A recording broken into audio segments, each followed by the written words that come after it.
So we're supposed to be talking about audio perception. And actually, before this last school year, this is my 11th year teaching, but before this school year, I taught mostly upper level history, usually like college level. And I didn't actually have much experience with students at that level that had speech issues. But this past school year was my first year teaching special education, and I really loved it, and I'm going to continue. That's why I'm getting a second master's degree, because my first is in history, fifth and sixth grade. And I had a couple of kids this past year that had speech issues that would get speech services. And one little girl comes to mind. She's a sixth grade student, and she had a lot of disabilities because she was born with part of her brain not like fully developed.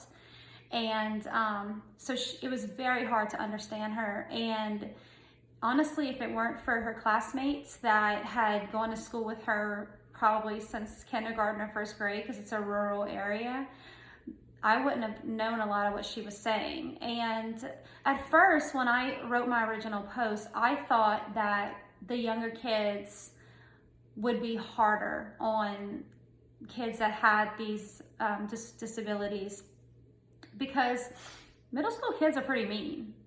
But my experience, at least with her group, was that the kids understood her. They would tell me what she was saying when I didn't understand her. And with that being said, though, I knew that in her general education class, there were kids who were mean to her.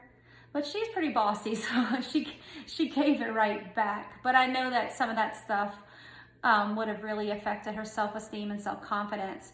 In reading discussions from other students earlier today, it was brought to my attention something I hadn't thought about, and that's that whenever kids get older, that the expectation is higher among their peers. And so we can often see where the kids pick on them more because there's not as much of a level playing field, whereas elementary kids are all learning these skills together. And then as they get older, it starts to space out a little bit more into where you've got the older kids who are up here and the kids with disabilities or disorders that are still struggling, and that's going to open ways up to them getting picked on.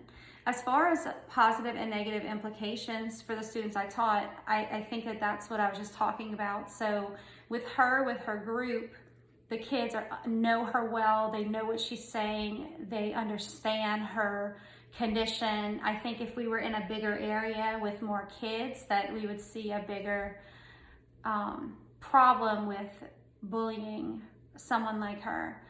But I hope that when she gets older, she'll still be with the same group of kids, at least in her resource pullouts, that understand her and are not going to pick on her because they know her whole life. And but I do worry, especially as she gets older, with the high school kids, because I don't want that to continue to negatively impact her more and more and more, to where she loses her confidence in herself and just shuts down because she's not able to keep up with the expectations of her classmates. So I think that's all I have to say. So y'all have a good night.